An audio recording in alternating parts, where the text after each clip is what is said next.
Hi friends, ఈరోజు నేను పెసరపప్పు అన్నం చేసుకుంటున్నాను. పెసరపప్పు వేయించుకోవాలి, ముందు దూరగా వేయించుకోవాలి. నీళ్ళు వేసి పెట్టేయాలి, 2 సార్లు కడుక్కోవాలి. 1 కప్పు పప్పుకి 2 కప్పుల బియ్యం వేసుకోవచ్చు. బియ్యం 2 సార్లు కడిగి నానబెట్టుకోవాలి. నానబెట్టిన బియ్యంలో ఈ పప్పు కూడా వేసేసుకుంటాము.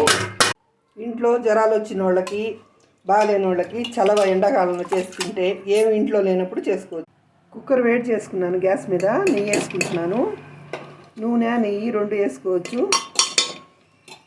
1 చుక్క నూనె కూడా వేసుకుంటాను.